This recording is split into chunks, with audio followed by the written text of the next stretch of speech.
रुपए का सहयोग करने का आरंभिक आश्वासन हमें दिया है। माननीय अध्यक्ष जी, इस AI मिशन द्वारा गुरुग्राम और पंचकुला में एक हब स्थापित किया जाएगा। हम इन द्वारा हरियाणा के 50,000 से अधिक युवाओं और पेशेवरों को अत्याधुनिक तकनीकों में प्रशिक्षित कर पाएंगे, जिससे वे नई नौकरियों और अवसरों के लिए तैयार हो सकेंगे।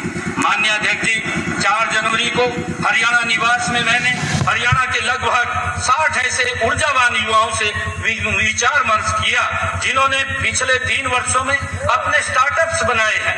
उन्होंने स्कूल और कॉलेज के विद्यार्थियों के बीच उद्यमिता को बढ़ावा देने, स्टार्टअप इंटर्नशिप शुरू करने, उनकी मेंटरशिप करने तथा उनके लिए सस्ता इंफ्रास्ट्रक्चर विकसित करने के लिए कई सुझाव दिए हैं। प्रोडक्ट डिजाइनिंग, ब्रांडिंग और विक्रय से जुड़े उनके सभी सुझावों को स्वीकार करते हुए मैंने हरियाणा वेंचर कैपिटल फंड को इन पर तेजी से कार्य करने के निर्देश दिए हैं। इसके अतिरिक्त हरियाणा सरकार निजी निवेशकों को 2000 करोड़ रुपए का एक फंड ऑफ फंड्स बनाने के लिए प्रेरित एवं प्रोत्साहित करेगी, जो हरियाणा के स्टार्टअप्स में निवेश करके हमारे प्रदेश को नवाचार और उद्यमिता के प्रमुख केंद्र के रूप में स्थापित करेगा।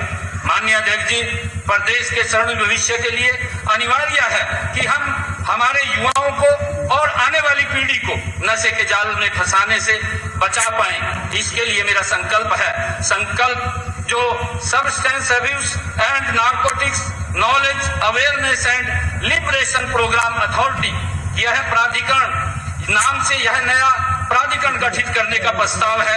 यह प्राधिकरण समूचे प्रदेश में नशे की मांग और आपूर्ति दोनों को जड़ से खत्म करने के लिए सभी दूसरे विभागों के साथ कंधे से कंधा मिलाकर और सारे समाज को साथ लेकर हरियाणा के युवाओं को एक विवेकपूर्ण विकास के मार्ग पर ले जाने का सतत प्रयास करेगा। इस प्राधिकरण के लिए मैं 10 करोड़ रुपए का प्रारंभिक आवंटन करने का मेरा प्रस्ताव है। आदरणीय अध्यक्ष जी, इस उपलक्ष्य में हम डंकी रूट की गंभीर समस्या के निवारण के लिए भी प्रतिबद्ध हैं। इस उद्देश्य से इसी सत्र में हम एक बिल भी लेकर आएंगे। मुझे आशा है कि यह महान सदन उसे सर्वसम्मति से पारित करेगा। हरियाणा विदेश सहयोग विभाग के अंतर्गत कार्यरत हरियाणा ओवरसीज एम्प्लॉयमेंट सेल और हरियाणा कौशल एवं रोजगार निगम के माध्यम से हम अपने इच्छुक युवाओं को अंतर्राष्ट्रीय रोजगार दिलवाने के लिए सुरक्षित मार्ग भी प्रशस्त करेंगे। आदरणीय अध्यक्ष जी, हमने इसी वर्ष मिशन हरियाणा 2047 नामक एक उच्च स्तरीय टास्क फोर्स की शुरुआत भी की है। इसने हरियाणा के सकल घरेलू उत्पाद को 1 ट्रिलियन अमेरिकी डॉलर के स्तर तक पहुंचाने और हरियाणा में 50 लाख नए रोजगार पैदा करने के लिए एक प्रभावी योजना विकसित करने के लिए कार्य शुरू कर दिया है।